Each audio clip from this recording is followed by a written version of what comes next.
What's going on, everyone? Welcome to Bourbon and Bullshit podcast with some good friends, great drinks, and a little bit of BS. So grab a seat, pour up something neat, and welcome to the show.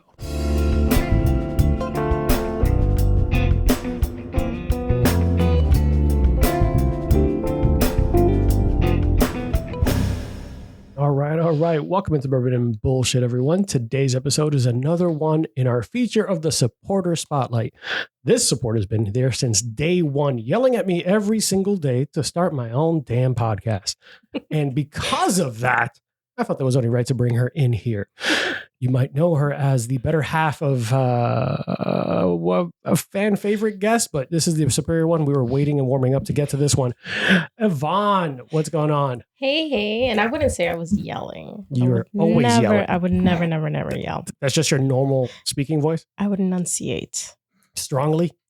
For everyone to hear? Yes. yes, I would call it that. As a Dominican man, I understand that is a normal way you speak, but it doesn't hurt any less.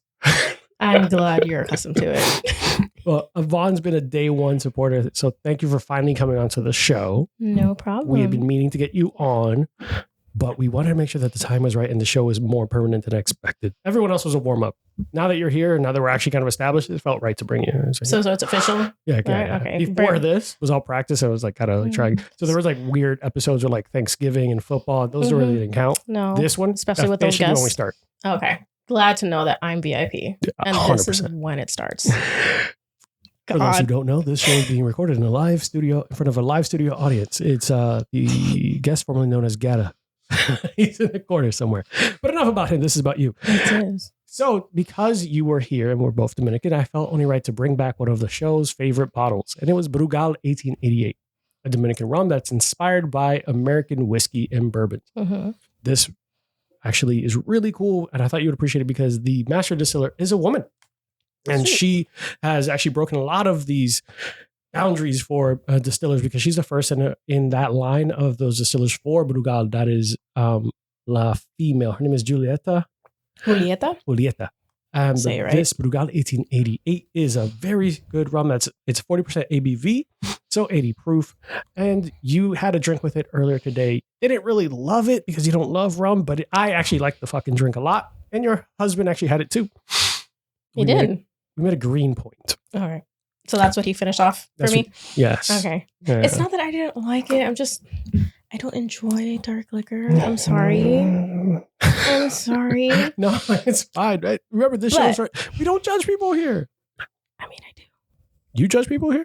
Not here. Okay. Well, maybe. That's your own thing. Outside of, maybe the person in the corner. I can't tell you anything about that right now. All right. So the green point twist Manhattan. This is their variation of it. It uses 50 mLs of Brugal 1888, or for those Americans, 1.5 ounces of rum, 15 mLs of sweet vermouth, or for us Americans, about a half ounce of sweet vermouth, 4 mLs of yellow chartreuse. I couldn't really get that measurement, so I use about a quarter ounce of yellow chartreuse, a dash of Aztec chocolate bitters, which I guess dash is both imperial and metric, and you just stir that in a cocktail glass and pour into a Nicanora.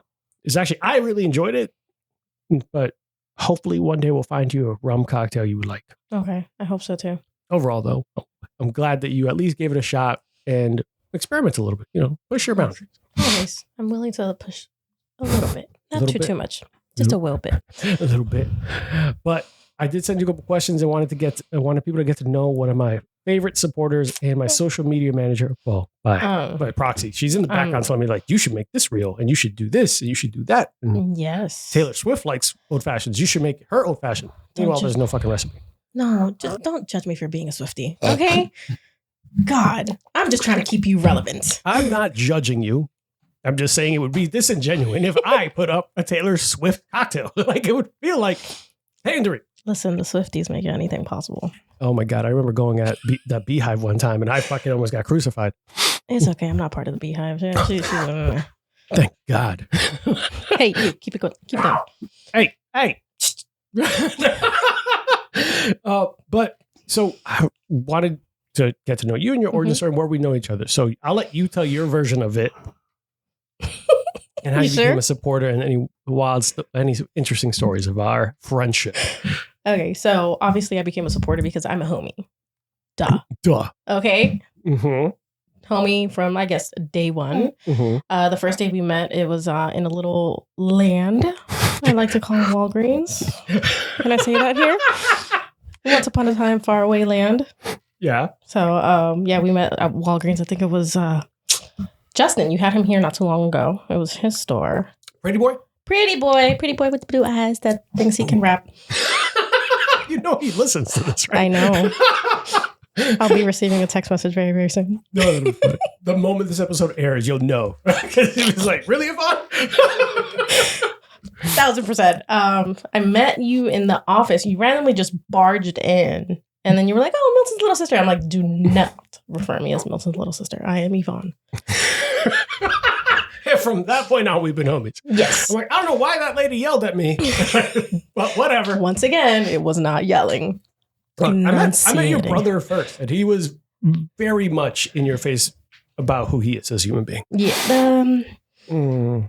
My brother is very, very, very loud? Dominican? Yes. Opinionated? Very. Very dominant. It's a stature thing. I plead the fifth. I can say it. It's not like he listens. Well, you should send him the sound clip, though. I think he does listen. Hey, Milton. I still appreciate you. But we met there. You met while you were working for Pretty Boy. Mm-hmm. And I forgot what it was. Like, you were unhappy there. So you're like, you were unhappy with Chris. Mm-mm. You didn't work with Chris? Wasn't for like maybe a month. Oh, okay. Yeah, it was a other person. Oh, yeah. Mm-hmm. So Voldemort. Yeah, Voldemort. He who should not be named. But during your time there, obviously, a lot of us have left that evil place and no longer affiliated with that establishment. So now you're doing a very different thing. So congratulations. Thank you. I finally made it out of that faraway land. And I now work for a healthcare organization, and it's been great. Awesome. It's a breath of fresh air. I'm really proud of you. Your husband, and everyone who's left that company, this is for them. Yeah. Yes. Oh, damn. So today we were talking about bringing you in and getting to know you and establishing some things. There are some items of note that we've been meaning to talk to you about. Wait, what kind? Yeah, we're going to, this is an intervention. This isn't even really an episode. I didn't record. I'm not recording any. I want to talk to you about your taste in books. Where's Ashley? Don't you look around the room.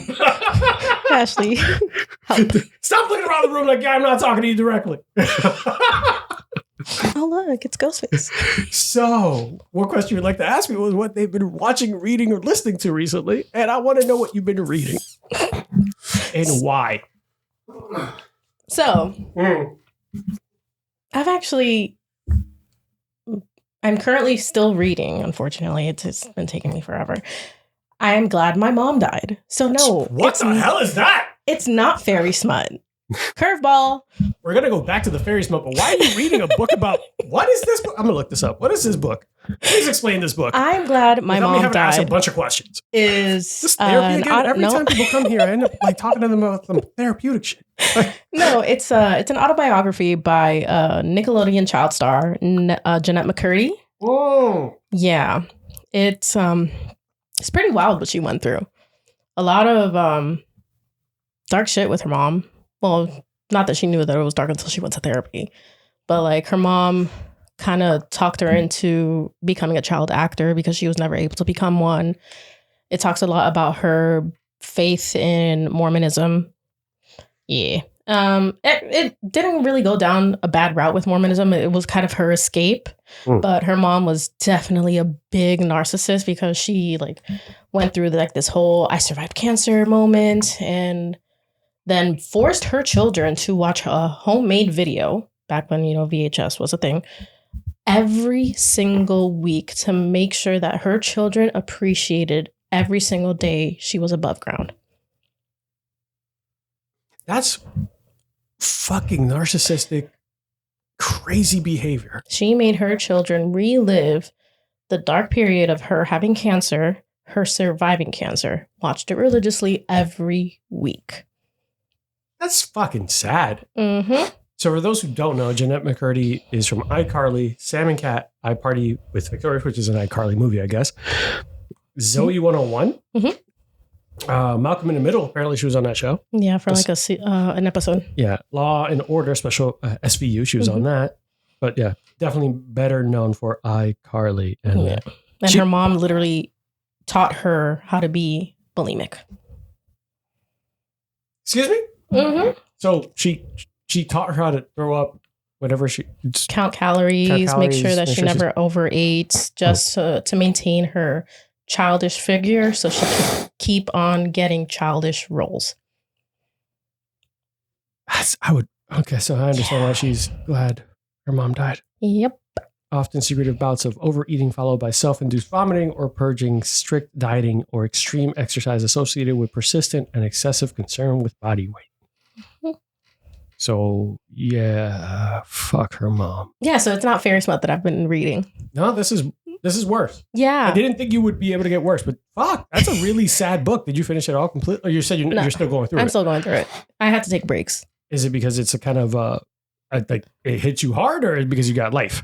I mean, it kind of hits me hard because I'm now a mom. Okay. So I'm like, how can a mom do that to her own child? Because her child, Jeanette, literally was just like, I know mom's quirks. Like, I know when mom is mad. I know when mom says a certain word or says it in a certain way, who she's mad at. I know how to make mom happy. So it took, like, there's a part 1 to the book. There's the before, and then there's an after. I'm in the after part of the book where she's now in therapy, and she talks about how she knew what to do to make her mom happy, to get her out of the funk, or to get her to stop being mad at her dad or her brothers. But now she doesn't know what makes her happy. So she spent her whole life shaping her whole persona to appease one person. So now she has no idea how to be herself. Agreed. Yeah. That's fucked. It is. That is so fucked up. Those childhood stars, those like child stars, not childhood stars, those children's stars have such sad, crazy stories. And it's wild because, like, until now, obviously, when you see like the Nickelodeon one about the cast of iCarly being fucking abused by that producer. She calls him the producer in the book. And how he would take her to dinners and it's like, hey, like, I'm going to get you your own show, and like would touch her knee. And like, yeah, she even like started learning his quirks and how to make him happy. I really hope that man there's a special place in hell where he's going to be sodomized over and over and over. That's fucked. I know that Rosanna and I were watching the special where they were talking about like the adults on the show were like, hey, get that. Why the fuck is he on here? Why is this girl dressed like this? Like, this is a kid's show. Like, she's a child. Like, what the? Like, they try to defend him, and even it was a who is it? No, Drake Bell. Drake Bell, and how his dad was like, I don't want that guy near my son, and because of a divorce, he was no longer in the picture and wasn't able to protect his son. And his mom literally just threw him to the wolves. Like, oh, he knows what's best. He's gonna further his career, and next thing you know, like, he was being, That's such dark. A fucking sad, dark world, man, that no one thinks about. Yeah, but even Josh, the one, the other quote unquote brother, he was like, oh, he's sober now, but his favorite drink was vodka and Percocet. I remember him making that joke, and he's like, it's not really a full joke. No, yeah. Fuck. So. To think that, like, even as I don't know, but there's a point in my life that would be dope to be like a child star somewhere. And same. Just because of, like, you think about the fame and money and all that, but that dark, and the fact that parents would just let that happen for the sake of money and because they want their kids to be famous. Well, some of them didn't even know. But okay, fairness. That's fair. Some of them didn't know what was happening. Yeah. But there's some who did. Yeah. And there's a special place.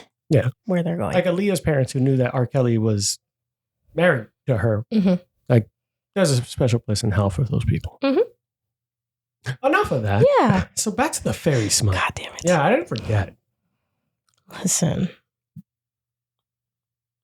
We'll take it. It's interesting. Yeah. Why? Like, what is wrong with y'all? Like, it's just interesting. It's a fairyland book. It's like, I don't know. What do you mean you don't know? You read them. I read them and I liked them. Do you ever they were interesting. Do you ever look at your husband and you're like, can you do these things in the book? No, because he's too busy playing video games with you. I have nothing to do with that. If he tells me that you're going to go have him do fairy smut stuff, he can go play. He won't even read a chapter. He doesn't need to. You just have to write him instructions. Slide him on the here.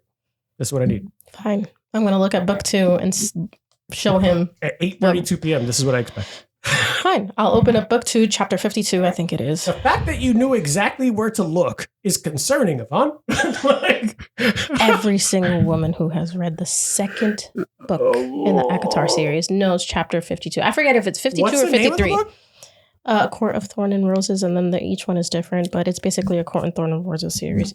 One of my best friends, Amanda, she recently, we have like a book club, but there have been good books in this series. And Why am I not in it? Huh? Why am I not in it? I take offense to that. It's just like 3 of us. Okay. So she recently sent me a text, or like, these are the next 3 books that are that are on her list. And I saw the Court of Thorn and whatever the fuck. I was like, you goddamn hussy. So it says, so she's gonna read "You Shouldn't Have Come Here." Okay. By who the fuck is that? Something Rose. A Court of Thorns and Roses, Sarah J. Maas. And The Locked Door, Frida McFadden. Okay. I know Frida, but I don't know The Locked Door. Yeah. So, yeah, when I saw like, oh, there's fairy smut in the bottom right corner, I quietly judged her.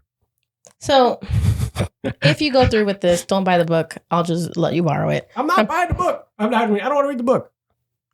If you eventually read the book for your book club, because you're a good member, it's a difficult read. I hated it. It took me almost 2 months to finish it. Why is it a difficult read? Is it because it's poorly written? No, it's a slow burn.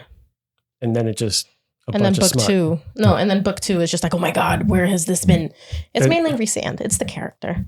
Tamlin's a piece of shit. Ladies, don't fall for it. Tamlin ain't shit. Are you saying that a toxic dude is the most attractive one in the book? No. The toxic dude is Tamlin.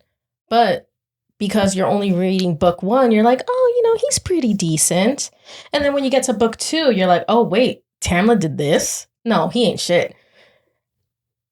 Because you're never introduced to the hero Rhysand until book. Well, no, you're introduced to him in book 1, but you don't. His character development doesn't start until book 2. How many books is this? I swear to Christ, if this turns into a 50 Shades of Grey type of thing. Oh, like, God, no. No, I'm just saying, if it turns into like, hey, we're going to make a movie about this fairy smut. I mean, I hope they do, because it's a beautiful world, all right? I would love for Valaris to be real. I don't know who Valaris is. So then read it. Like, I don't understand what you're saying. I know those are words. It's like what? Lord of the Rings was a book, right? And then they made it a movie. Don't you do that. No. Take out the fairy smut, all right? Yeah. It's still about a freaking world of the Fae. Yeah. All right. You need Ashley here. Is what you're saying? Like, you need her to defend you here? Yes. I don't want to attack you. I'm not feeling attacked. Good. I want to attack the book. Okay. What the fuck? Outside of fairy smut and wishing someone's mom was dead, what have you... like, what else have you been entertaining yourself with? You have a really weird taste. Like some taste. Listen, like I said in a George... all love. It's all love. You read whatever the fuck makes you happy. But if suddenly Gata's like, hey, I can't play video games tonight. Book 2, something. I'm acting out freaking the scene. If he has little wings, I at least going to see that. Look, I don't top like from waist up. If he gets little wings, I'm going to make that the cover of our next according episode. to the Batwing wingspan, Rhysand's packing. I just want the wings. I don't even know that he's packing. I don't need any of that. The wingspan has to do with the package. Are you serious? According to the books, yeah. Why is that a thing? I don't know. I'm not the author. That feels really like, hey, if he has big feet, like that feels really fucking okay. We're not doing this. Outside. I'm so mad that was a fucking correlation. So I was like, I'm gonna make his wings really big. Why? You know what that means? What the fuck is that? I'm so mad. Are you sure dude didn't write this? Hey guys. Listen, take it up with Sarah, okay? Is it Sarah? Yeah. Or is her husband Todd like slipping in whenever she's asleep? It's like his wings were massive. I don't know. I don't need to know that, Sarah. Oh God. All right. We're gonna take a quick break because I can't breathe. And my glass is empty from this. Guys, we'll be right back. Hey guys, while you're listening to the show, we know that you might want to partake in some drinks with us and enjoy in the libations. Here at Bourbon and Bullshit, we ask that you drink responsibly. Don't drink and drive, avoid Amazon one-click buy, and for the love of God, do not text your ex. You do not need that kind of closure. They've moved on, so should you, Joseph. You should stop Facebook stalking. She knows. She knows. Now, all jokes aside, don't do anything dumb, take care of yourselves, and be safe. Thanks, guys. Now back to the show. What do you say as soon as that's stupid? Guys, we are back. During the break, our live studio audience expressed their concern about Lord of the Rings being a book, being a question. And I have to kind of concur with that. I agree with this one. My apologies. But hey, to each, well, that's the thing, right? Your nerddom isn't Lord of the Rings. No, it's zombie or fairy smut. Fuck, did I just open up a new chapter of shit? Someone's gonna write a zombie smut thing. All they did is a movie called Cold Bodies. Yeah, is where did you never hear this movie? No. Zombies in this world, for some reason, he started, zombies just kind of walk around and they don't really do anything mean and evil. Like they just kind of exist. But he ended up starting to warm his body up. It was called Warm Bodies, I think. He started, because he fell in love. That sounds familiar. Warm Bodies. Yeah, it was Warm Bodies, not Cold Bodies. Excuse me for those who are like, oh, yelling at the fucking car. I understand. Go fact check in real life, in real time. Mind your business. No, I appreciate you guys correcting me. There are sometimes I fuck shit up. Thank you for emailing me and messaging me. But Warm Bodies. So I guess I'm not going to be able to patent that. There's not zombie smut happening. Yep, Warm Bodies. Yeah, that's exactly the movie. He became slowly but surely conscious. And look it up. Zombie smut. Zombie smut is not something I want in my Google history. It's not yours. It's his. Oh, that's fair. Listen, now that TikTok is gone, my Chinese spy isn't going to be able to help me get rid of this. Hey, just download Red Note. It's all good. I'm not downloading Red Note. I'm not doing it. I barely had TikTok. I know. You're like, you should have been posting more reels, motherfucker. All right, so did he do it? Zombie smut called, there's a book. Hungry for Love, an anthology of zombie romance. Romance ain't dead. It's undead. In this thrilling zombie anthology, horror fans will finally get their fill of zombie on zombie action, zombie human love, and zombie smut. Because why should vampires have all the fun? There are actual Revenants Anonymous by what the fuck do zombies beat at Revenants Anonymous meeting? And when sparks fly, they wonder how dead they really are. I hate that this was written by someone not me, because I feel like I could have made a lot of money. That has a lot of uncomfortable high ratings. You still have the option to. Oh my God. Bred by the Zombie Horde. Another book. This is concerning. I guess there is a kink for everyone has a kink. There's something out there for everyone. There's only so much you could do that's creative at this point. Yeah. I don't know if I timed our break at this right time, because zombie smut was not on my bingo card. It was not on mine either. So, So, anyway, I've been listening to, because, I'm dark. All right. I have a dark soul. I listen to a podcast called Morbid. Morbid? Yeah. I listen to Morbid. You listen to Morbid? Yeah. Alina and Ashley? Yeah. Amazing. Yeah. I love them. Morbid is one of my favorites. Like, it's straight up on my podcast list.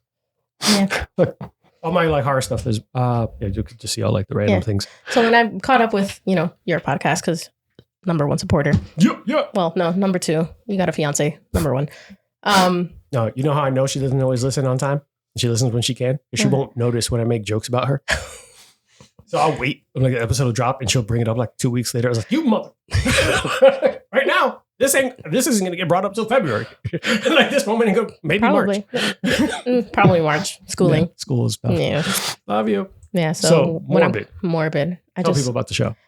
It's just two sisters or cousins, whatever you want to call them, just having a fun conversation, but still talking about real life events. And always making sure that the victim is known and not the killer. That's my favorite part. That they will talk more about the victim than the actual murder and the event. And how it occurred. I like that because people keep romanticizing murderers. Like, I know that sounds like, oh, that makes no sense. No. Until you find out how many people wrote Ted Bundy and them love letters. These mofos would write them love letters. And it's insane. Like, how? You could have been the next victim. I don't get it. People are like, he's so handsome. He's just missing. I can fix him. No, bitch. He murdered people. And And I don't say bitch like mean to the lady. Just, No. just You're stupid. You're stupid. They're fucking idiot. People are just like, you're stupid. The reality of it is like, if you think that you can change a murderer because you somehow have a magical, like, I don't know, I'm not going to do it, but like, I can fix him. He murdered and ate people, or he raped and murdered people. And you're like, he's so handsome. That's how he got it. The right situations in the first place. Stop it. Yeah. He's going to get the electric chair. Let him die. No, Yeah. I can fix it. No. So I'm glad You're that the an show idiot. focuses on the Victim. Yeah. How many episodes are there of that? Or like, how many? Is this something you listen to religiously? Okay. Yeah, no, they even started re-recording some of their earlier episodes because their song quality was like blah. So yeah. But did you ever listen to one of the listener tales of how one of the listeners could have been a Ted Bundy victim? Yes. I was like, oh. There's so many. Did you see the movie The Woman of the Hour? No. All right, go on. Anything else you're listening to before we talk about Woman of the Hour? No. We just finished watching Suits though. They're making a new. Yeah, they're Suits. making a spinoff. I don't know how I feel about that one. I don't know either. Because it's just like I finally saw Donna and Harvey getting married, so that's it. I'm done. Well, it's a different like area or some shit like that. But I don't know. I just have it's Seattle. I have a concern about anytime that they rebring, like, it's just old IPs just keep coming back and be regurgitated. And I didn't. No, it's like the Dexter spinoff. I'm not interested in watching it. I saw the one where they finally like kill him off. I'm gonna tell people because the show came out a while ago, like the sequel where he was in Alaska. Yeah. You find out Harrison or whatever his actual kid came and found him. It's like, I've been searching for you, Dad. Okay. It's like, why the fuck are you here? Don't look for me. Like, and he ends up going back to Dexter ways because Harrison started getting like Dexter type of urges. He's like, I want to kill and fuck people up. But Harrison's like, I don't understand why you keep killing people. He's like, don't you get dark urges? Like, not like this. Not like this. You went 0 to 100 real quick and he ends up killing his own dad. Oh, okay, we're done. I watched it just to get like the closure because Dexter was one of my favorite shows. But after Trinity Killer, it all went downhill. Now they're making a Trinity Killer spinoff. No, some That things man's are 108. just leave it be. What are you gonna do with this? Just blow dust.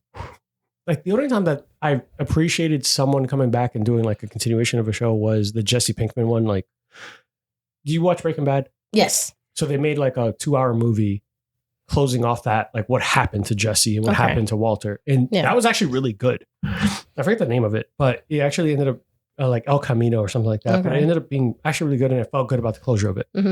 Once it was done, Done. We never have to revisit this IP again. Yeah. And then they made what? Let's Call Saul. Better Call Saul got released before that. But that ended up being its own thing, ended up actually being really good.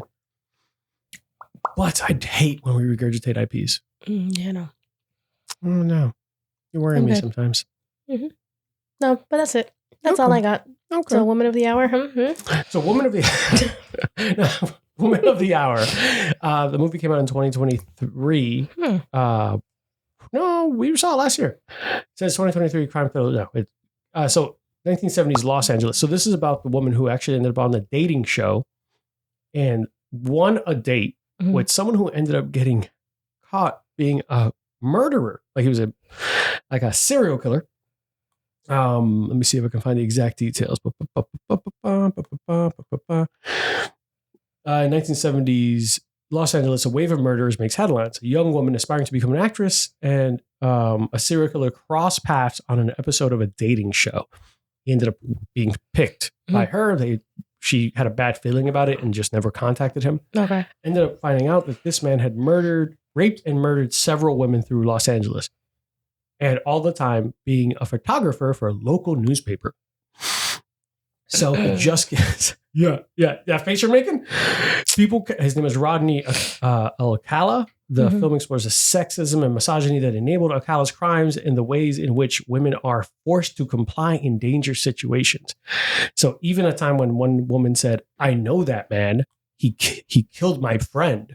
They shrugged her off at the police station. At the security, they shrugged her off and actually had her sitting in the lobby for hours. They just, yeah, whatever, lady, you're crazy. And just ignored her. The reason why he got caught was one of his victims made believe that she was into what was happening and said, Mhm. hey, do me a favor, don't tell anyone because I don't want people knowing like how I get. Mhm. Like making it sound like she was all about what happened. Yeah. Survival mode. And she's like, yeah, don't tell anyone, please. Can we keep it between us? He's like, okay, baby. And they get back in the car and everyone else get murdered, but she playing it like she was accepting of what happened. Mhm. They go to a gas station to go get gas and she hops out and runs to a diner. They call the cops and get him. If it wasn't for her lying like that, he would have kept getting away with it. That's wild. Because he would take them away, say like, I'm going to take pictures because he's a photographer. He's all Yeah. the equipment, all that stuff. And he would pick women that, you're freshly moving into your apartment. Oh, you're trying to live in Los Angeles. So you moved from a small town and, no one knows you. Yeah, no one knows you. Awesome. Or he's like, I have this beautiful spot where I can take pictures. And he would show them his photo albums. And he's legit. He's legit. He's a photographer for a newspaper. He's legit. So they would trust him. And they're in Los Angeles trying to look for the big break and et cetera and all that stuff. And he's charming and smiles and just seems unassuming and a fucking piece of shit, like a murderer. I don't give a shit if you have the prettiest smile or super charming. Fuck you. Stay away from me. They let him back out What? on parole. And he killed again. And they brought him back. Yeah. Yeah. So, but the movie is directed and stars Anna Kendrick. Yeah. I love her. So, you love my intro music? Yes. You know who does the sound mixing for this movie with Anna Kendrick? The guy who does my intro music. Well then, buddy. So, You got connections. No. He's just homie that looked out. But that's how I found out about the movie coming out. It's actually on Netflix. It's worth checking out. I like you mentioned it. It's like in the 50? What was that period? 1970s. 70s? Yeah. Okay. I remember seeing like TikTok snippets of the movie. So where is it playing? It's on Netflix right now. We got to watch it. There's actually it's sad, but there's a whole, it's just so sad. It's just crazy. It's shot really well. They paid a lot of attention to details, old cameras, old microphones, everything was, and apparently Anna Kendrick was so about her business. Like, no, what was the camera they used in that time period? What was the camera she would watch the actual the footage. Yeah. Said, get me the camera that looks like that. Give me that looks like that. Give me the chair that looks like that. She was paying so much attention to detail that she was like, nah, this is her directorial debut. I need to do this right. I'm not fucking around. And it fucking came out great. Nice. So kudos to her. She's amazing. She's so talented. She's super talented. What's funny is that you just kind of assume she's like, I know her from comedy roles and comedic roles and all this stuff. So to see how serious and how great this was, super impressed. I never put anything past her, but it was really impressive even then. Yeah. She's very versatile. Outside of that, I recently been listening to the Walk and Talk podcast. What's that one? So this is by Carl Viadini.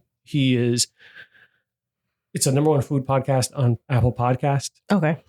I got put onto his stuff by Chef Greg Ritchie, one of the friends of the show. And he interviews and actually does a lot of live footage with people that will cook on scene. So world famous chefs, Chef Lance Nitarali, Hawaiian Roots, and CIA Flair with Pooch Rivera.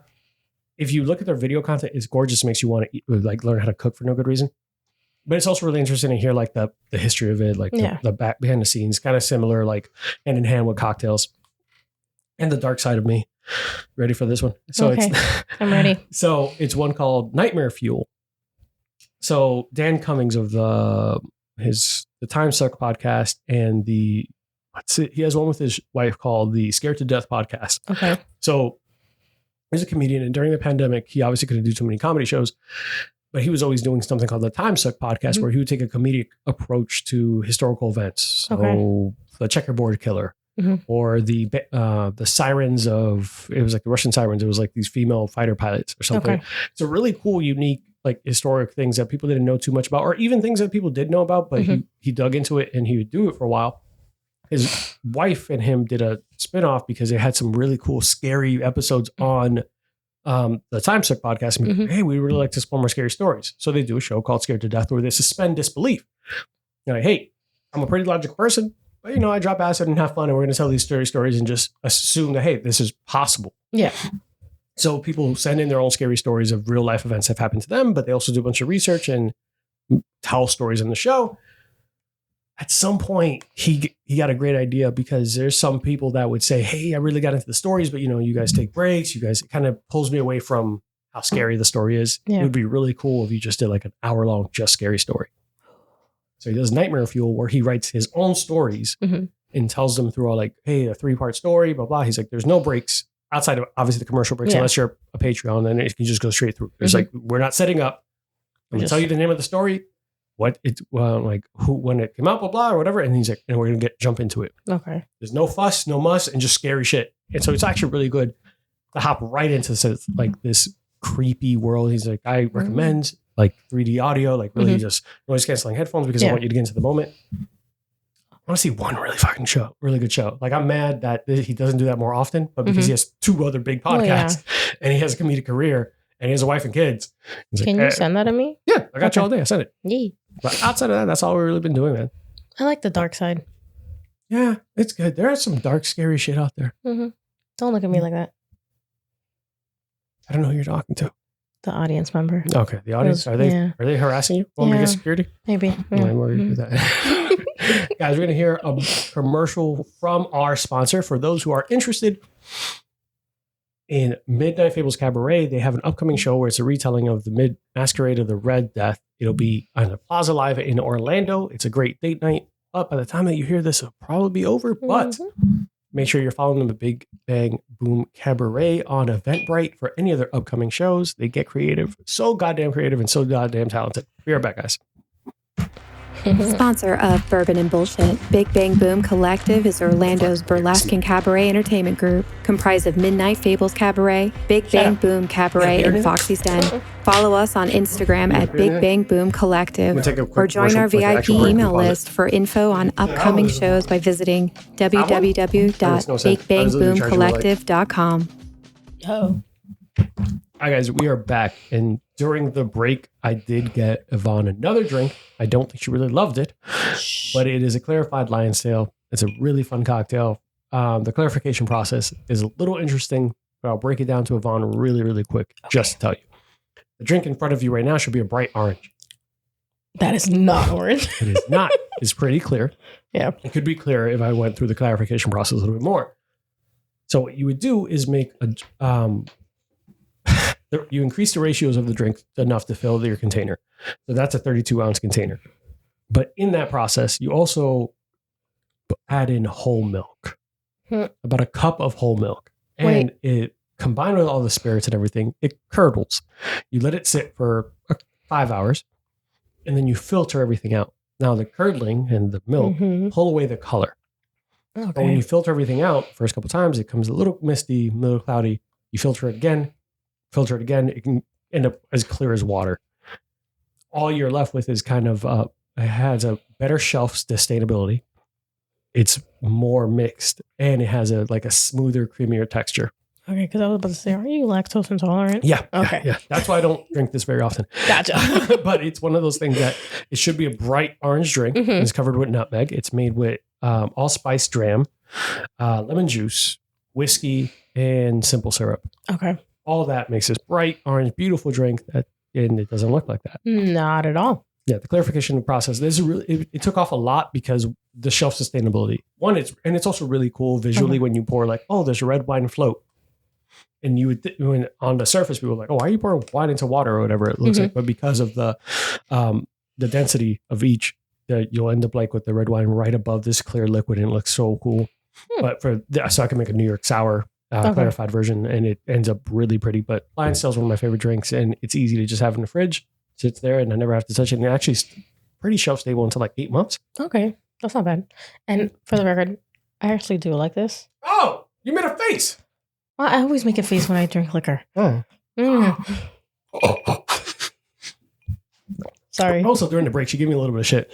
To let you know some stories about her. At some point, she did get promoted. While we were for the same company. And at some point, she had to drink with people who drink way more than her. And it was highly comical. Yeah, don't make that face. Wait, what? Yeah, because you could tell she's like, oh, I'm not used to this because because it was, all right, long story short, she wasn't with the peer group that we had. So for her to finally get on that side, the face she made of when she realized what GMs were doing, was it hilarious? So she's like, you guys just drink like this? I was like, yeah, just fucking drink. Don't even think about it. Just fucking hang out. Don't worry about it. this drink. And she's like, this is weird. I was like, shut the fuck up. You're making it weird. You're making it weird. Don't fucking hold It that. was so weird. And it's like the DM drinks with us too. It's like, yeah, shut the fuck up. Like, you make it weird. We're never going to get free drinks again. And our DM would just like, oh yeah, rounds on me. Until he had like a kid. And he's like, my wife says I gotta stop buying you guys stuff. But years of hundreds and hundreds of dollars of free alcohol. But like the shock on her face of all these motherfuckers were a lot of these motherfuckers were my bosses at some point. Literally. And they're drunk like skunks here. And they're just like, oh God, what's going on? Here's a shot. Put a green tea shot. Oh God. Oh, poor Elton. David says back. I was like, yup. And the problem is that you never want to be the first to leave. Nope. You never want to be the first to leave unless you have a kid or something. They're like, oh, because David used to use you as an excuse very often. He's like, oh, I got to go home. Yvonne's waiting for me. It wasn't an excuse. I know. I'll admit it. Don't point your finger at me. I know, but in our head, he's like, yeah, right, whatever. Yvonne's probably like, yeah, stay the fuck over there. We don't want to see you. I know. Hi. I'm the problem. It's me. And then when the roles were reversed and you could stay out with us, I was like, ha, this is great. He's like, you better come fucking home right now. No, he would just say, bring me mac and cheese. Really? Yeah, I was cool with it. Yeah. Because at that point, our kid was already older. Mm. So. Yeah, but the funny stories I think are like that, those faces, it was like you were surprised by what the fuck was going on now at that level of stuff. So the biggest shock was the DM. Oh, he was the drunkest of us all. Yes. He was the drunkest of us all, which made me really wonder how much we stressed him out. That was the most I ever got a hug out of him. Bro. I was like, oh my God. We stressed him the fuck out to the point that, but he liked us. Yes. So he would get us drunk with us. He's like, yeah, piss me off. Here's a shot. Why are we doing this?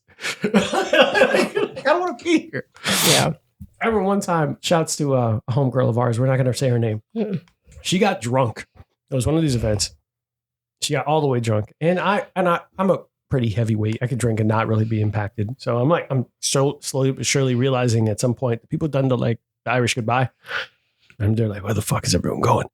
But our homegirl got really drunk. And then in the middle of it was like four of us. She's like, I want to talk to you about my review. And I was like, no. Is this who I think it is? It's absolutely who you think it is. God damn it. But now I'm stuck there. Like, I don't even have a reason to leave. Because now I kind of need to stay here to make sure everything's okay. And he's like, our DM's drunk as shit. He's like, whoa, is this right? Is this the time you want to talk about it? She's like, I don't care. G knows everything. And I was like, what the fuck do I know? Why am I getting pulled into this shit? It's like, God damn it, leave me out of and this. Our boy Grant's like, oh, I have a wife and kids. I got to go. I was like, no, come back. Oh, Grant. But that was one of those moments. It was like, this is going to go downhill fast. And I have no skin in this game, but both of them were looking at me like, are you leaving? You can't leave me here. They both looking at me in separate types of versions of like, right, G, you agree with me? I don't want to be included in this conversation. And he's like, hey, G, he's like, hey, don't leave. This is getting crazy. Save me. I was like, I don't know what to do. But that was one of the wild stories. But it was before you came to our group. But when you did get integrated to the group, I did make it a point to make sure I left before everyone else. Did you ever notice that I would drive like, hey, when you left, I was like, oh yeah, I gotta go too. Mm-hmm. Mm-hmm, mm-hmm. Yeah, no, I would know. But the first time I met the person that you were just talking about, I never knew who they were. So we went to a bowling event for Pretty Boy because he was I there? I guess for a brief period, Pretty Boy was late to his own shindig. I do that shit all the time. I would show up to shit, get people drunk and leave.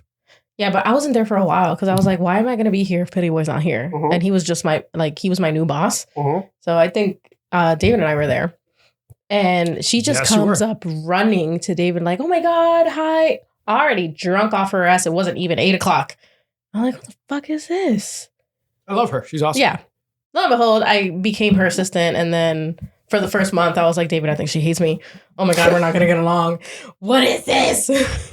She made me a photo album that I just got a year and a half after I left. Well, procrastination. No, she had it ready, but John was supposed to give it to me 8 months ago.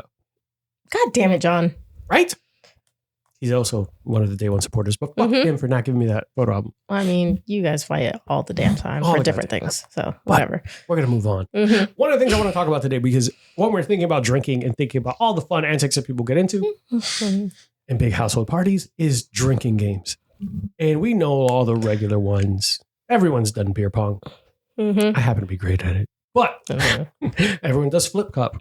I'm okay at it. My fiance is bad at it. Bad partner to have. She's going to punch me. She's going to hit me one day. Yeah. But let me know when it happens. Some of the unique drinking games that we're going to share. I want you to share Thunderstruck. Tell me about that and where'd you learn that from? What collegiate caveman did you learn that game from? All jokes. I'm taking a little bit of a shot to fuck with him to see if I get a reaction. But so, tell me about Thunderstruck. Oh, that's exactly how it goes. Oh my God. Thunderstruck, my wonderful husband introduced me to this game that I didn't even know existed because I didn't even know the song existed. Way too dark. We're way too dark to know. Literally way too dark. Too much melanin. So it's I tan great. Funny thing is, he does too, but we're not gonna go there. So it's a waterfall game. First person starts drinking the second the song says Thunderstruck, and the second person doesn't start drinking until the next Thunderstruck there comes on. So it's a waterfall. It's a waterfall. So you get drunk off your ass super quick. It's like more than just a pregame. It's like, why even go out at that point? But yeah, the Thunderstruck is wild. It's not for the weak, meaning me. Yeah. I'm weak. You're not weak. I am now. Yeah, because you've had a kid and you're a grown-ass mom and an adult. I'm sure like 16-year-old Yvonne was a drunk. Because we're Dominican, that's why I said 16. Funny thing is, the first time I was drunk was at 15 years old. I was late to it. It was just me and my cousin locked in her room. I was visiting in Miami with her. Oh my God, that sounds like every Hispanic household. Oh. There's always that bad cousin. Margaret, just in case you're listening to this, yes, I relived it. What up, Margaret? All right, so I looked up a couple random drinking games that I thought were hilarious and fun. So one is Medusa. Okay. So the rules to Medusa is that you put a bunch of shot glasses around the table. Let's say 20. You just put a bunch of shot glasses, and depending on the amount of people they're playing, the game starts with everyone with their heads down. And at the count of 3, everyone lifts their heads up. And if you make eye contact with someone, you have to yell Medusa. If you yell it first, that person takes a shot. If you're looking at nothing or no one or the back of someone's head, you don't take a shot. And you keep going until the shots are gone. Let's play.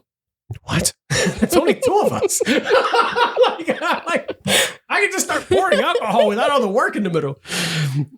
Then there's the where's the water? This one I think would be tough for Yvonne. Oh, God. You set up a bunch of identical cups and fill them up with either clear alcohol, tequila, vodka, white rum, gin, etc., or water. The first person picks up a random cup, takes it, just chugs it, and tries to convince everyone in the group that it's water, regardless of what's actually inside.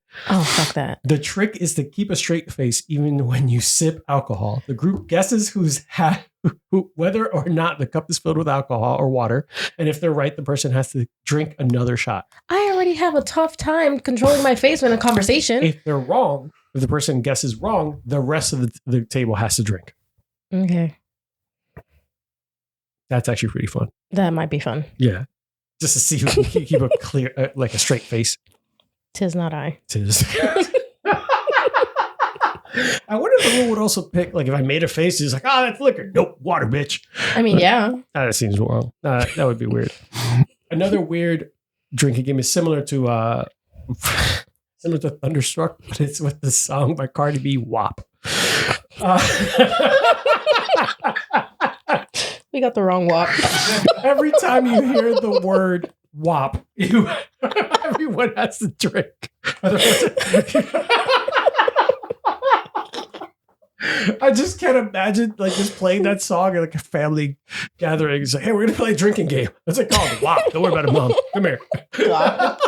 And she's Spanish. You won't know English. No, to be fair, my mom has thrown down in drinking games before. Really? Yes. My mom got drunk off of Bailey's. No, my mom is, oh my God, for all this shit, my mom what? Bailey's? Was it at least in a what? Was it mixed with something? No. It was just straight up Baileys? It was a dessert. Oh my, wait. It was cooked into something? No, it was an ice cream. Oh my God, Mom. She was like, oh my God, this is so good. That is so fucking sad.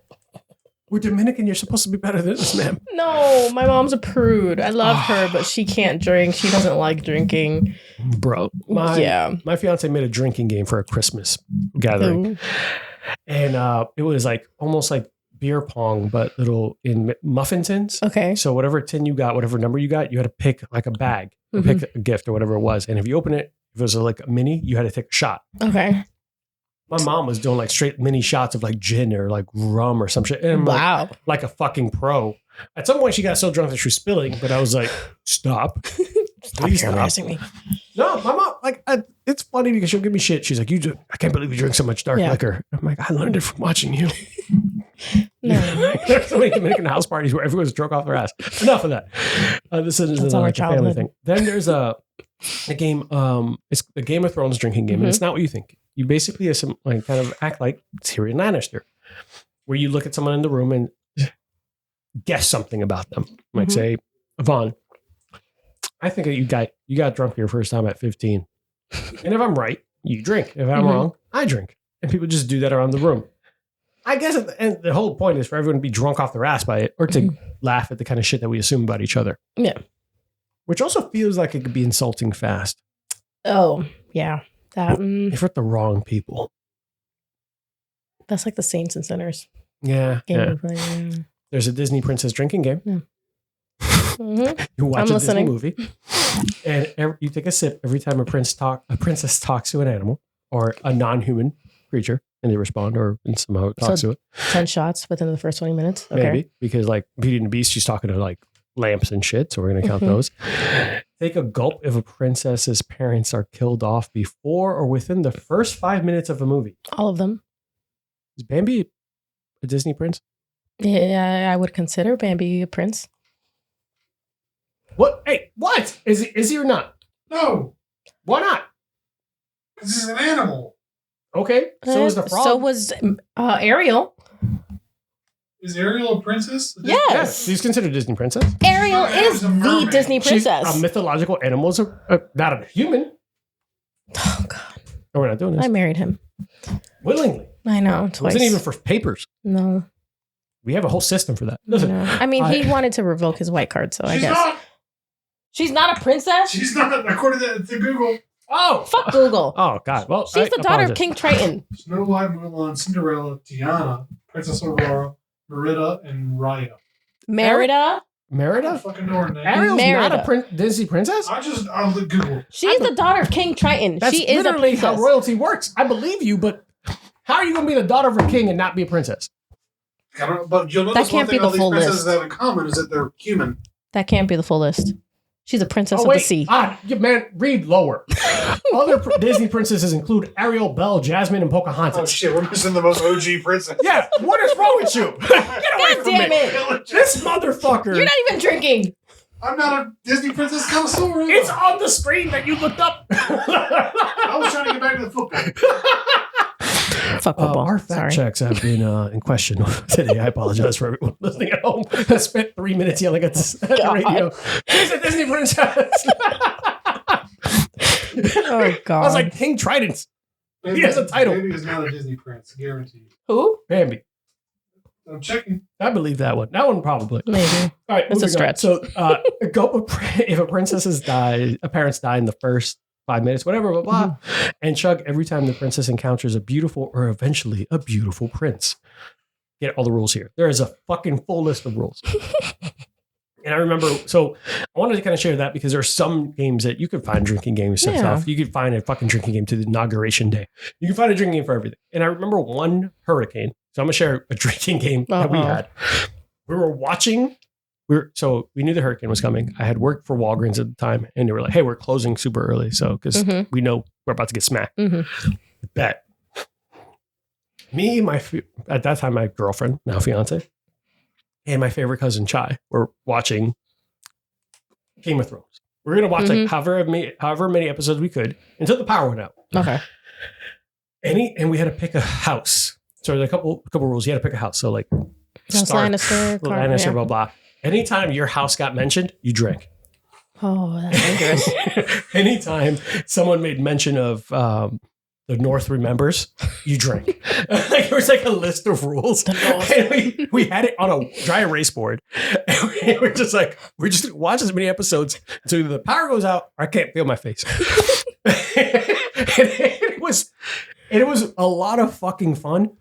But when you buy a car or something, then you realize you start seeing that vehicle everywhere. Mm-hmm. The moment you make a rule to something, that episode says Lannister 88 times. Why? Were you House Lannister? I think I was Targaryen. Oh, okay. I was Targaryen. And it's unfortunate because that's when they really started going hard at the like Mother of Dragons type shit. And it was like, she's the descendant of the House Targaryen. And I was like, fucking motherfucker. I thought this was not an episode about her. I thought it was about to be about John. It's like Dracarys. Yes. But I couldn't feel my face by the end of it. Power went out like at 2 a.m. No. The power went out at 7:30 a.m. Yeah. So, yeah, we had a long amount of drinking. Well, damn. Yeah. A side story is that at some point my cousin tapped out early. And I was like, well, that's weird because she could usually hang. We found out she was pregnant. Oh. Yeah. Yeah. So, Matilda. She's your favorite. My favorite child in the world. Mm-hmm. And yeah, that was a great story. And Chinese food the next day. But drinking games, you could Google so many of them and do so many stupid, crazy rules.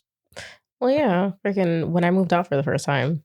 Yeah. Tell me my roommates loved hosting like parties. This was in New York. We were like 22, I think. I was a sheltered child. Mom didn't let me do anything pretty much. And if I had wanted to go to the movies, it had to be with my older best friend, who was an adult at that point because we were like 8 years apart. We met in karate. Don't question it. But we started hosting these parties and they introduced me to King's Cup.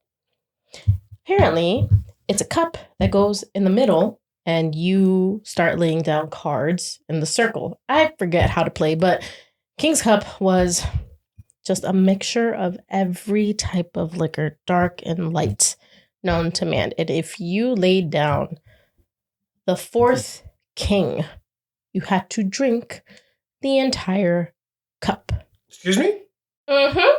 So Hypnotic, vodka, Bacardi 151, when it was still there. Yeah. Ciroc, anything you could get your hands on was put into that cup. Why? Did they not like you? We were young and dumb. Did I ever have to drink the full cup? Fuck no. No. But yeah, that was a main point of the parties that we used to host. That does remind me that nerds are also drunks.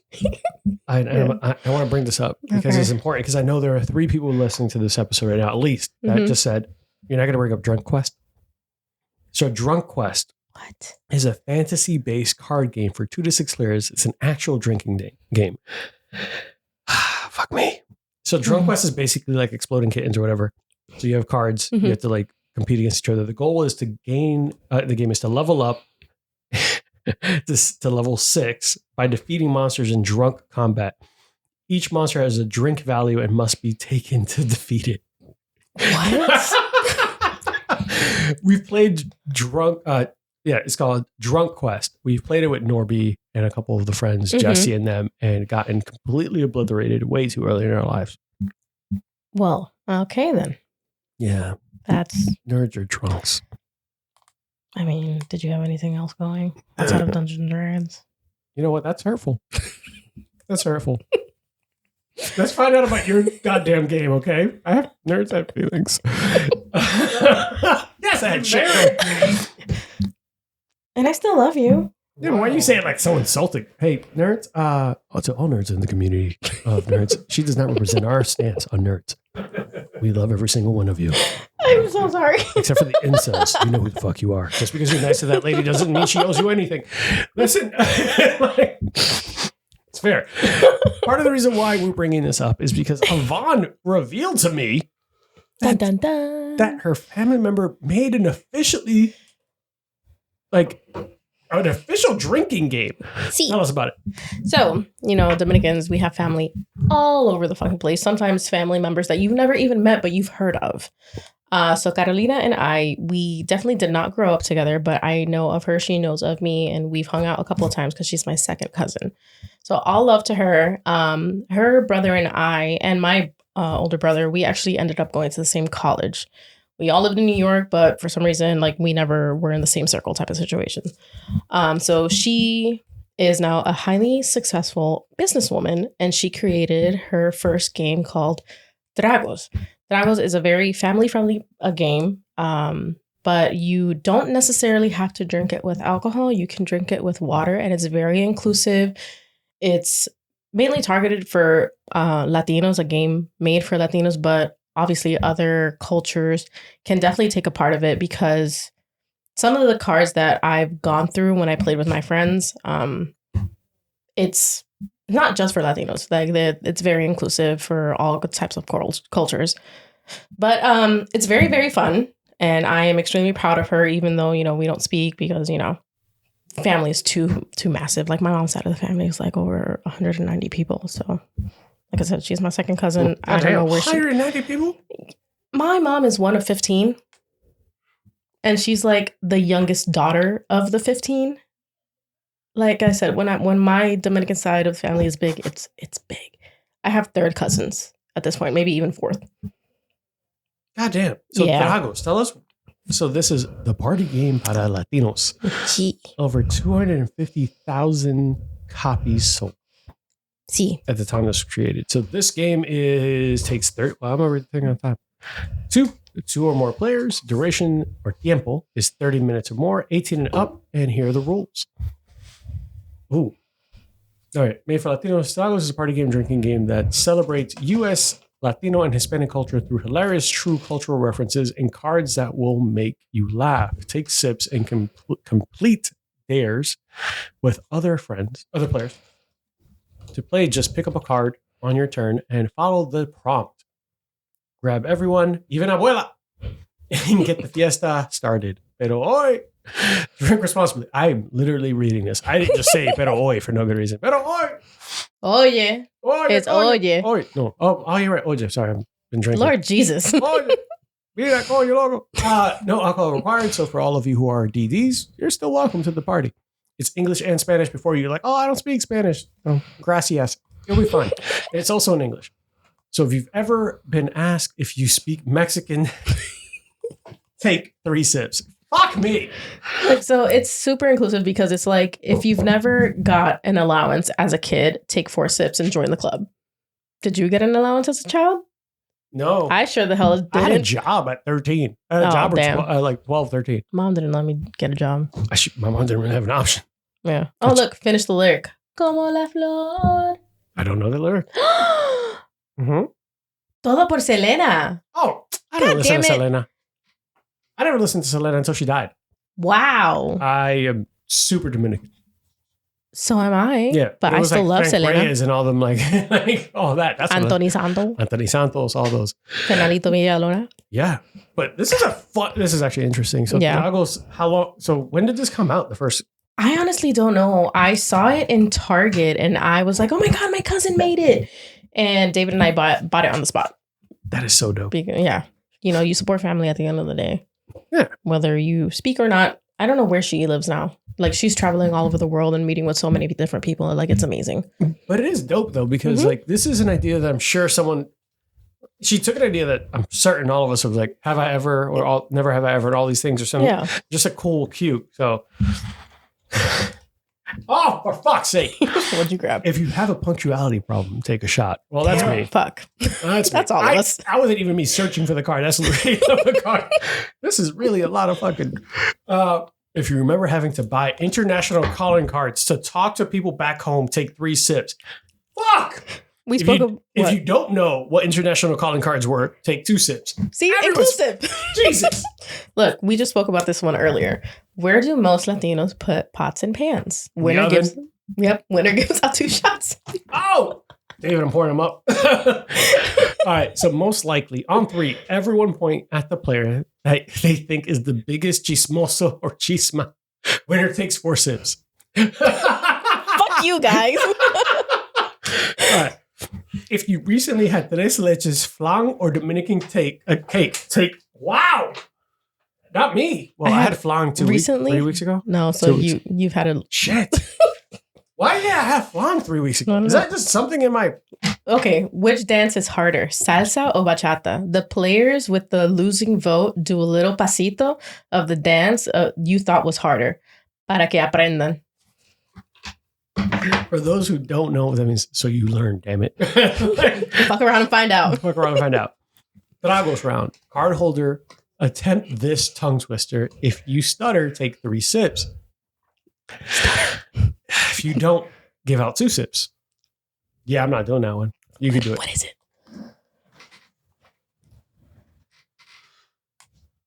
Ere con ere. There you go. I'm done. So yeah, this is actually really fun because I know there was a big push for like these kind of card games like a couple of years ago. One of the big ones everyone was like Terrible People or what's the big one that had big black box edition? Cards Against Humanity. Thank you, studio audience. This is what we have. Yeah. But Cards Against Humanity was one of those big games that everyone fucking enjoyed, and you really find out how terrible your friends are. Listen, every single time I played, I won because this mind up here, it's dark. It's dark. Very smut-ish. It's not just very smut. It's about murderers. You didn't make it better.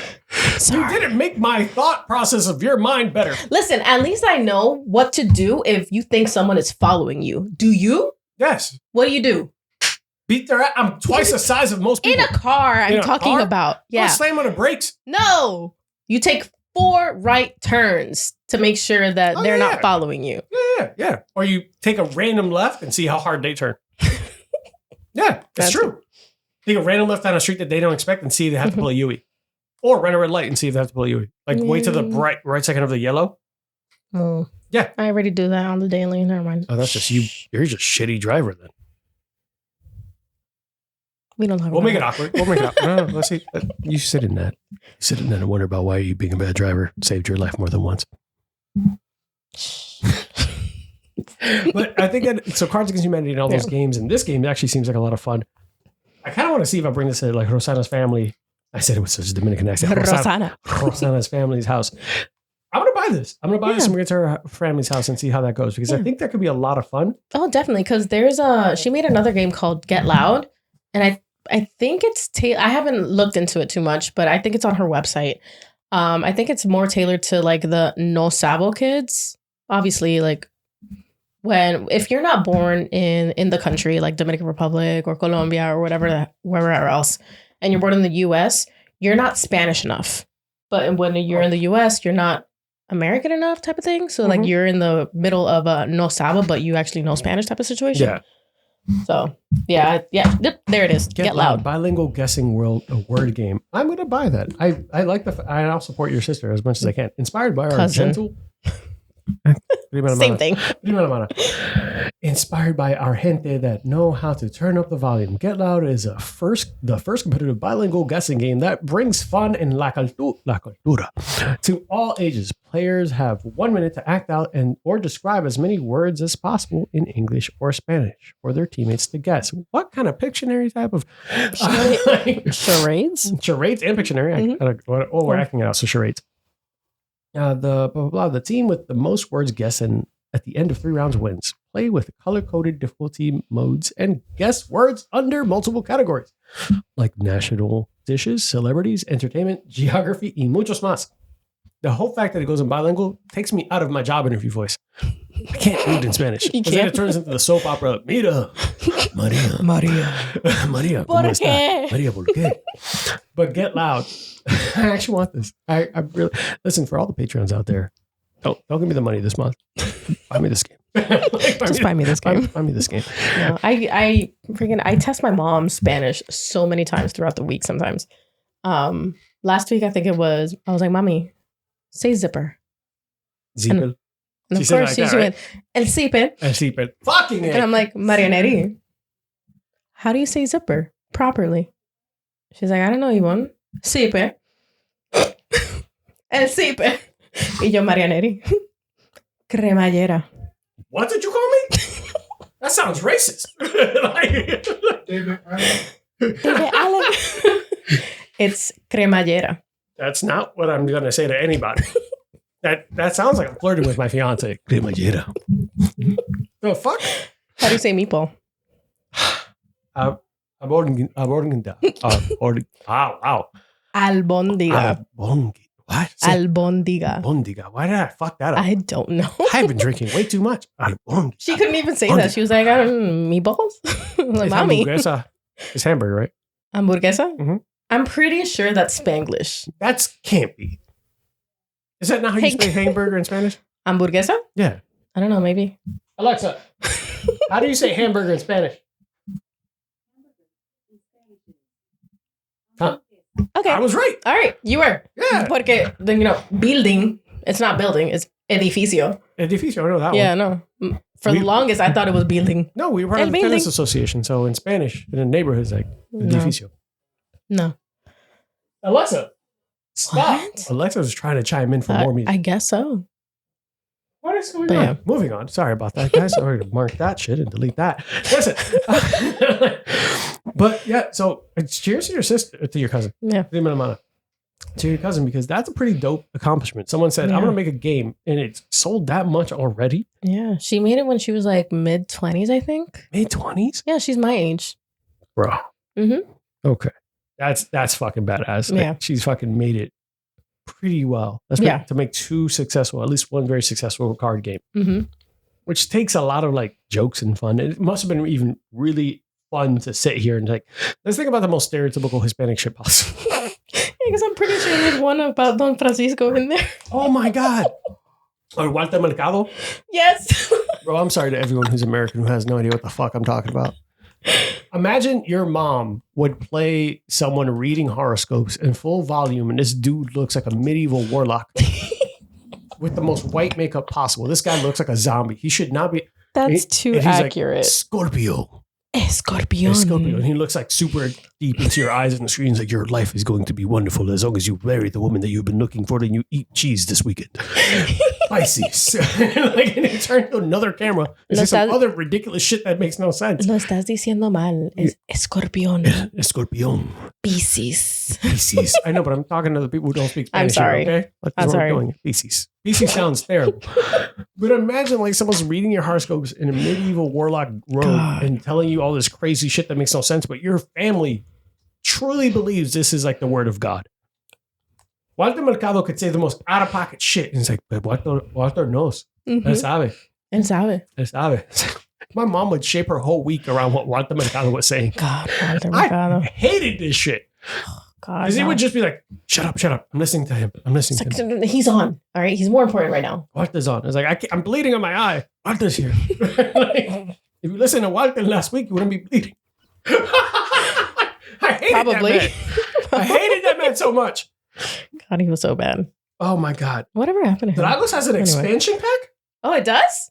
Yeah, Sweet. So our live studio audience, Tragos El Spicy expansion exists. Oh my God, this is going to be sexy, isn't it? Wait, Spicy what? is a sexy Tragos expansion that can be played with any other Tragos game or easily on its own. 109 R-rated cards. We can't leave anything nice. Like, we have to make everything. Well, damn. We made a card game. Now let's fuck to it. Like, why is everything about? This is why like every island that Hispanics have is overpopulated. I mean, hey. Can we just hang out for like 5 minutes without trying to get the fucking? Make one for Fairy Smut. Fairy Smut, Jesus. There's someone sitting there like, yeah, why is G complaining about this? Like, Who do you know that already did this one? If you I know paid 3 people. half a check or more for a Bad Bunny George concert tickets, take 4 sips. Was it worth it, George? Was it? I know that Santa pays you extra during the holidays, but was it?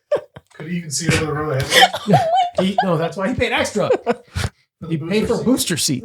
It's like you go into Chili's. Is your man going to need a booster seat? Be nice. I am nice. I could be worse. True. Very true. This is not mean. Like, this is nowhere near as mean as George sometimes deserves it. I think George still thinks I hate him. But I don't. It's all love, George. One of my favorite things, this recently happened, was George was listening to an episode and he texted me and said, I'll tell you, he made some comment because I made a joke on him. It was during a Christmas episode. And I was like, yeah, it's really sad. Santa's Our friend is elves. out of town right now. I want to make sure he's okay. In the arms of an angel. So George texts me a picture of Crocs with Batman stuff on it. Oh my and I was God. I'm like, oh my God. He's like, the first 5 minutes of this new episode, you're talking shit. I want to show you what the Crocs look like. I was like, George, you didn't help your case any, brother. No, you did You not. don't really acknowledge that you have these Crocs. Don't acknowledge it. I do. Lie to me.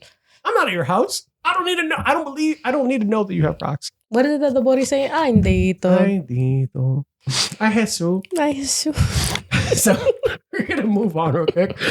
Listen, as full Dominicans, we're going to really quickly talk about this because I think, sorry for those who do not know anything about DR, but it's a very unique lifestyle. Anything in Dominican Republic, yes, you think about all the music and life, like it is a third world country, but it's a lot of fun. And it's a lot of like a campesino, like a lot of, I gotta put this because I keep saying it in Spanish, but it's much more of like a tribe.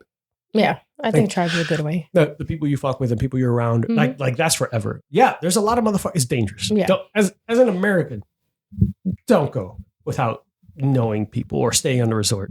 No, go. Don't be scared of going, but don't be flashing your engagement ring. Don't be flashing a gold Don't wear chain. anything expensive. Yeah, just don't. And if you just like, I love my country, but it's a third world country. Yeah. And I had to rock a gun to like go to like the boardwalk with my cousins because they said my uncle said right off the rip, they're gonna know you're American. Why? Well, yeah. Because no one wears baggy jerseys and baggy jeans here. Yep. That's fair. Everyone. Even though they want everything from Nueva York. Yeah, but all of them were wearing like ankle tight jeans at the time. At least that was the style. It still is. Yeah. Is it really? It's It's disgusting. fucking, I don't know why that. I don't know. They wear circulation to your calves. They wear skinny. They wear skinny jeans like they're leggings. And none of them sweat. No. It's 188 degrees out there and they're just perfectly fine. And I'm there like, God damn But it. don't forget the Gucci belt. Oh, they always have the nice belts. Mhm. Moving on. Yeah. But there's a lot of great stories from there. But I know that I wanted to see if you want to share any from, especially because we're talking about DR and our heritage, like anything that you want to share and any fun nights of drinking out there. Because I have a couple, but I'll let you start. So I don't have any fun nights of drinking. Mhm. The best memory that I have is literally just jumping the rooftops with my cousin when I was like maybe 8-10 years old. So jumping off rooftops? Jumping from rooftop to rooftop. Just for the hell of it because they were so close together. Go on. Yeah. What I don't miss is having to take cold showers in the morning. And mosquito nets everywhere? No. My Okay, family no. didn't have mosquito nets. Ew. So I would get cankles because I am O positive. And apparently mosquitoes are attracted to O positive. So I would leave with scars on my legs from all the mosquito bites.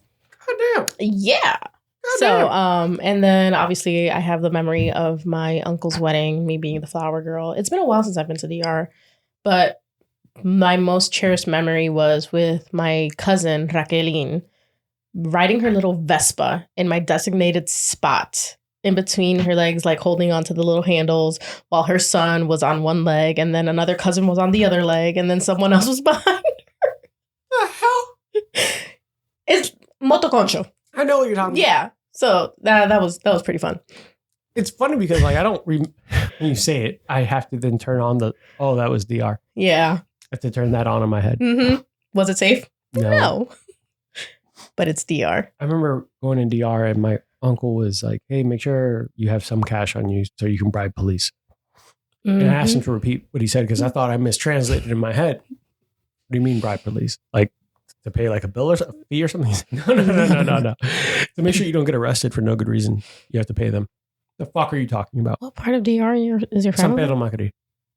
San Pedro, but it was late, and they know that people have been drinking, and they know that they're going to pull over the people who look like they have a rental. Yeah, because they know what charge a rental. So I remember driving through the neighborhood, and before we even we were going to drive in the rental, and he's like, "Hey, have money if you're going to use the rental." And I remember we did get pulled over, and my cousin talked to him. They recognize each other, and he's like, "Leave us the fuck alone," blah blah blah. And he's like, "Oh, ¿tiene dinero?" He said, no tiene dinero. Like, he doesn't have money. Yeah. Sorry for those who don't speak Spanish. the switch. The police officer asked, hey, like, pulled us over, and my cousin said, "Hey, leave us alone. I'm with him." Yeah. The police officer looks at me and immediately realizes I'm American, and asked my cousin if I have money on me. My cousin says, "No, he doesn't have money on him. I told him not to bring any because we're going somewhere else." He's like, "Are you sure?" And he's like, "No, he doesn't have money on him." Like, "Hey, we gotta go. I gotta go." And we just drove off. Mm-hmm. Now imagine driving off from a police officer here. I wouldn't go. I wouldn't fly. It's so sad that we have to like take precautions like that in our own country. Yeah. It's a pretty fucked up like areas like that, and they take advantage of people. And I hate to make it sound so it's not all bad. It's not. It's really not. But there are really bad areas of it. Just like there are bad areas here in Florida, New York, or wherever you go. You just got to be careful. Yeah, you got to be careful. But unfortunately, we were in the hood a little bit. Yeah, because that's fucking hood rat shit with my hood rat friends. But when the flip of it was like, "Hey, I'm not going to drive my car, the rental," because they obviously knew right away it was a rental. My uncle was like, "Cool, you can take my car. You have to take my gun." Is like, what? We're in the boardwalk. Yeah, no. Take my gun and make sure people see it. What do you mean people see it? And he's like, when you go to the boardwalk, lift your shirt enough so people know you have a gun.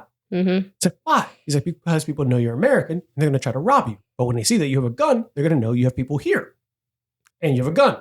No one's going to try to rob you. I was like, that's a straight lie. That's not going to happen. He's like, just please do that. So I was like, all right, cool. And I walk up, and then it's uncomfortable feeling when people are looking at you. Start realizing, oh, he's not joking. Looking around, I lifted my shirt a couple times. People saw I have the gun. People saw my cousin next to me. A dude walks up. He's like, "Oh, that's who's this?" And he's speaking Spanish, thinking I don't know Spanish. Oh, that's my primo. That's my cousin. Blah blah. And the guy says, "Oh, okay, cool. We were gonna rob him, but we won't now because that's your cousin. So we'll make sure he's safe." It's like. They went from trying to rob me to now my security because I'm with the cousin and I have a gun and I'm buying a bottle for everyone. So I was like, "Oh yeah, blah, blah, blah." Like, yeah, he's cool. I was like, what the fuck just happened? Damn. Motherfucker, I wasn't here 10 minutes and someone had a game plan already. And so it's just a wild experience, but it was still like all that shit talking. It was one of the most fun experiences I've ever had. We were drinking, everyone was having fun. We were in a boardwalk. We went to clubs. We went and played pool. It was like 4 or 5 in the morning before I even got back to the apartment, but it was like random. Yeah. I know I really made DR sound bad. I promise you it's not that bad. It's really not. It's gorgeous. It's fun, relaxing. My mom's even thinking about retiring there. Just don't go off the beaten path. No, just stay safe. Don't be flashy. No one likes to. Yeah, but this happens in other countries too. Yeah. Like there are multiple videos of people getting robbed in Brazil. I mean, look at Paris. Pickpockets. Yeah. They know when foreigners are anywhere. You make it obvious. Don't be obvious. Yeah, don't be obvious. Why are you bringing expensive jewelry and cell phones with you at another country? It's like bring a burner. No, it's like freaking tourists in New York. I would get so angry seeing them just block the sidewalk. Just stand to the side, damn it. Bro, I know you're a tourist. How you pull out a map? Where'd you get a map? They still make maps? I think so. Why the fuck are they making maps? They're stupid. Makes such wasteful. They're stupid. David, you got maps? You don't have a paper map? All right, cool. Okay. Cool. Just making sure. I'm talking shit about people who have paper maps. You're the Caucasian one in this group. No, I just was asking before I started talking more shit about people who have pulled out maps. Who the fuck is this? Skyrim. Oh, that's fair. No, we're not going there. I love my mom. She still prints out MapQuest? Yeah. She'll still print out directions sometimes. Like she did, and then we forced her to start using Waze. She's like, I like Waze. It tells me where the cops are. I was like, why do you know where the cops are? What are you doing? Are you Rick Ross? What are you worried about? Rick Ross? Why do you need to know where the police are, Mom? They do that on Google now. Yeah, they do. Google knew what they had to do. Waze is like the homie who like didn't make it through high school. And like Google Maps is like the college grad. No, Apple Maps is the one that didn't make it out of high school. No, Apple Maps is the guy who thinks he knows everything. He didn't. True. Apple Maps sucks. I don't. I uninstalled it from my phone. Does anyone use Apple Maps? I know a couple of people that do, and I question their existence. Wow. That reminds me that there was a lawsuit that's supposedly getting filed where Google has to kind of disperse of a lot of its functions and stuff like that because they said that they're basically creating like a monopoly on things. We don't use search engines. We Google. No one uses any other map function. We Google Maps it. Like they've created such a name for themselves and like, so like they're the shit that you have to sell off parts of your shit. No. No. When was the last time you saw an Apple Map car? That's the problem. No one cares about those things now because they've done such a great job. So it reminded me of reading an article where they said like, they're fighting because the United States government's like, hey, you're going to have to give away some of your stuff to somebody else, sell it off because you're controlling too much. No. It's like, that is not our fault. We're better than you. And I realized, I was like, yo, the last time I used Internet Explorer was to download Google Chrome. I do not use Internet Explorer unless I have to for like my job, where it says, hey, you can't download anything else. And it's like Windows Edge. Mm-hmm. I don't use it. No. The last time I used Internet Explorer was to download Firefox. You see, was to download another web browser. I remember doing people are like, oh, Bing is really good. Oh, I'm not typing Bing into anything. Nope. I'm sorry. I just... Yeah. See, I'm not typing Bing. I only use Yahoo because of my fantasy football league. If Google's decided they had a fantasy football app, Yahoo's done for me. Damn. What about Ask Jeeves? What happened to Ask Jeeves? Holy shit. I forgot Ask Jeeves existed. Mm-hmm.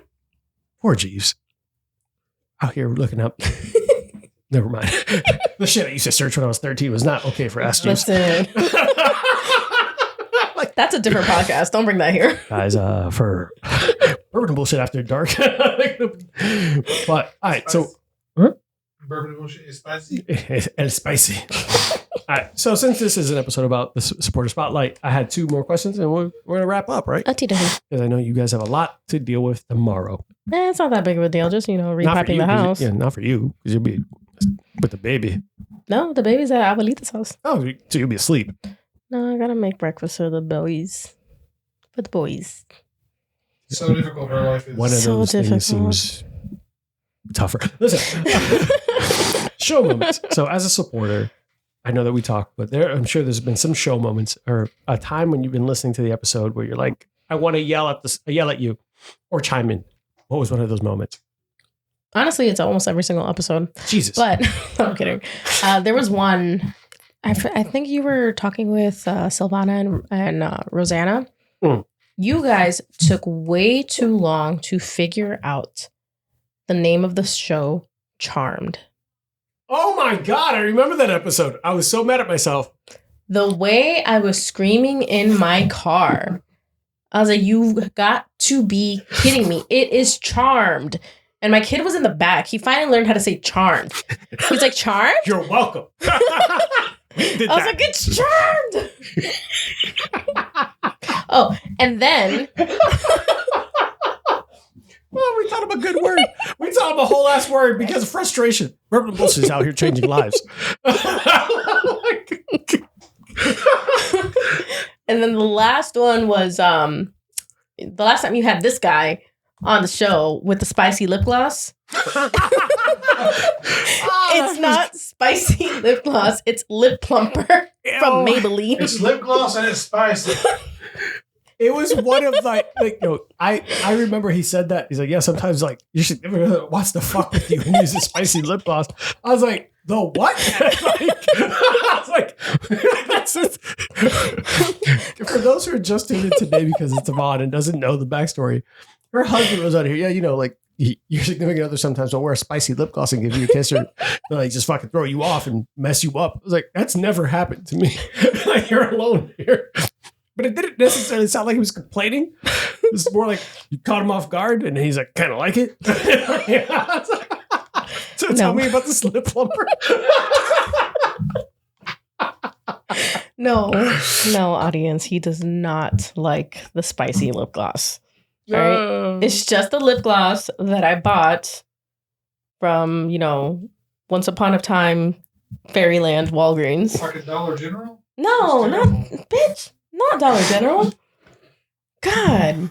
It's just a lip plumper because I don't want to wear lipstick all the damn time. So, bought the damn lip gloss. And it was nice and tingly because it made my lips a little plumper. It's not my fault that, it lasts a really, really long time to the point where the gloss wears off. And all right. So, want me to tell you why lip plumper does what it does? Oh, because there's some sort of chili in it. All right. So, basically, but not all of them. But lip plumpers are spicy. because they contain ingredients that irritate the skin, causing blood vessels to expand and temporarily plump the lips. The irritation can cause tingling sensations. The number one ingredient is capsaicin, whatever. The ingredient that gives chili peppers their heat. Number 2 ingredient, cinnamon, spicy extract that stimulates blood flow. Number 3, cinnamon. menthol, mild irritant that stimulates blood flow. Number 4, ginger, spicy extract that stimulates blood flow. 5, caffeine, a popular ingredient that stimulates blood flow. And niacin, a B vitamin that has stimulates blood flow. Okay. How it works, the irritant causes the blood to rush to the lips, making them plump. Basically, you're giving yourself like an allergic reaction. Mm-hmm. It's like, aren't I sexy? Like, are you stung by a bee? Like, it's not that bad, okay? But it's so funny because the effects last so long to the point where the gloss wears off throughout the day. mm-hmm, And I come home after, let's say, maybe 3-4 hours of wearing it. mm-hmm. The gloss is already gone, but I kiss him and then he starts feeling the reaction. Yeah, because it's like you rub chili oil on your lips. And But you're It just seems like it could go very negatively for me if that were to last a bit longer. yes. But Some very negative outcomes could happen. Yeah, and But lasting it's longer is not normally your strong suit. Not really at all. I'm fast, oh my God. like a rocket ship. You're efficient with your time. You're efficient Ain't with- first your last. Oh, Ricky Bobby. But yeah, I looked it up when he had said, I was like, what is he talking about? And I was like, What is oh this? yeah. I heard of this because I remember like, what the fuck are people doing? When he said that, I was like, there's no way this is normal. 3121? Oh, you looked. Mhm. I was going to spoil it for you. Yeah. So I was like, there's no way this is normal. There's no way that someone just walking around just having to make spicy lip gloss to fuck with my husband. It's like, what kind of party, silly, hot topic type of shit is she wearing just to fuck with this man? And I was like, no, that's a real fucking thing. So the first time I wore it, it was innocent. And then I saw the reaction. You are trolling him. I'm here defending you. No. You're no. trolling him. I admit it. Okay. So I- you're yelling at the episode. He's right, motherfucker. Yep. The first time it happened, it was very innocent. But then I saw the reaction. And I was like, the lip gloss isn't going away anytime soon. She's like, I'm gonna buy like 13 of these bitches. Oh my god, how many more do you have at home? I have 2. Okay. One of them's a lipstick. The other one's a gloss. I'm sorry, Gata. I don't know. I'm sorry. So those are the 2 show moments that you were like, it's Yeah. charmed, you son of a bitch. You Yeah. dumb motherfucker. I can't curse that much in the car with the kid in it because he already learned how to say fuck. You learned how to say charmed. That And was charmed. me. Fuck Yeah. wasn't me. Yeah, fuck was me. Top tier. Top tier. All right. And last but not least, something I like to ask all of our guests is, what is your deathbed cocktail or meal? You get to pick either drink or food, and I'll expand from there. That's not fair. Okay. Deathbed cocktail and full meal. What's your Okay. drink and dinner of choice?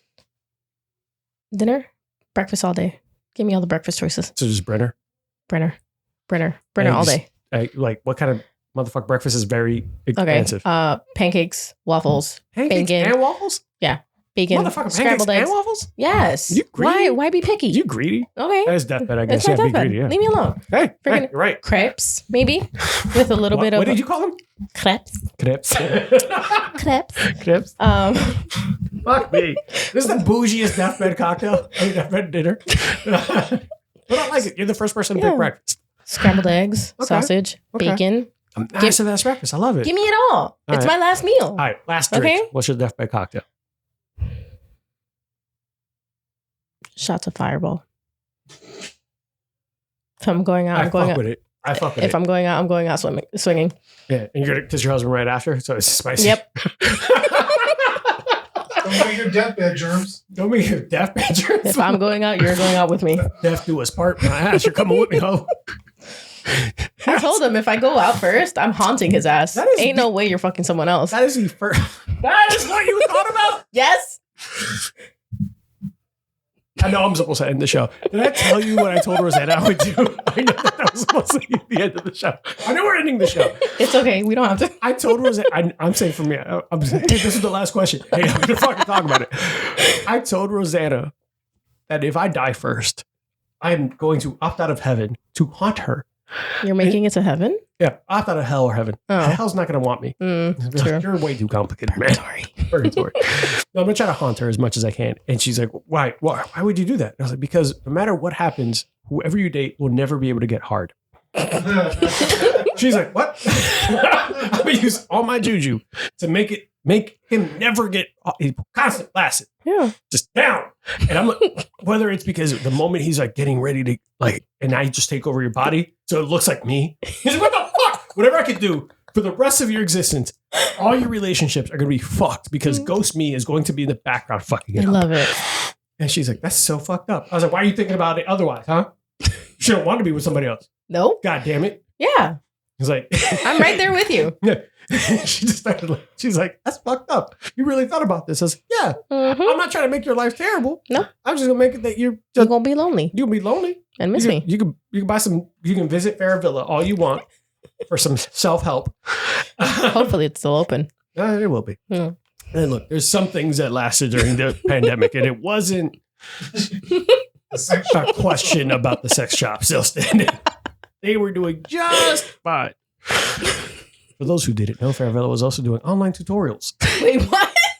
We interviewed one of the managers and owners of a Fair Villa for Full Frontal Nerdity, and they were doing online tutorials about a lot of unique things. Stay tuned for a Valentine's episode where we might bring them back. Oh my God. Oh, it's a thing. I didn't know. What's their website? Probably David. You could sign up for like courses on Eventbrite. Are you That's a real thing. David? What? I'm working here.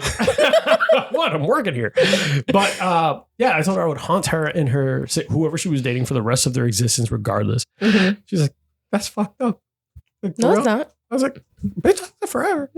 Like, I mean it in a nice way. Yeah. Not bitch like disrespectfully, but if you try to bring another man in this house, Mhm. I'm not, no. Nope. Flaccid. Not while I'm haunting it. Flaccid. Just like whatever Harry Potter spell. Like, just whatever I have to do. Just never getting hard. And I it sucks though, because I realized that would also make her think there's something's wrong with her. Yeah, and I told her there is. You shouldn't have moved on. It's your own fault. Yeah, that's why I get it. There's I get that. it. Yeah. Mm. I'm That's right there bad. with you. It's okay. That's bad. So Fireball and Brenner. Yeah. Look, I'm really starting to enjoy asking people these questions, this exact question, because it's always random. Mhm. Someone answered a Bush Light. What? Was that him? No, Oh. What the fuck?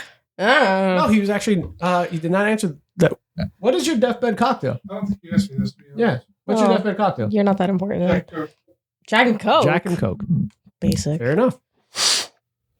All right, well, Yvonne, we're going to bring it to a close. You have a long day ahead of you Aw. tomorrow. I mean, doesn't mean we don't get the opportunity to continue hanging out, True. but I want to make sure that you get home safely. soundly. Oh, you do care. Fair enough. You're so nice. Yes, here and there. Don't tell people that. Your secret's safe with me. Do you have anything to plug? Your Lima Hermanas game, their website, anything you want to tell the people? I think the website to Tragos is tragos.com. Please go and support her. Fully enunciate and spell it. Tragos is TRAGOS.com. Oh, sorry. Tragos game. Sorry. Tragos game. Hashtag not a sponsor, but if she wants to be, I got you, girl. I mean, yeah. And if you want to follow her on socials, even Pinterest, it's at Tragos Game. Yeah.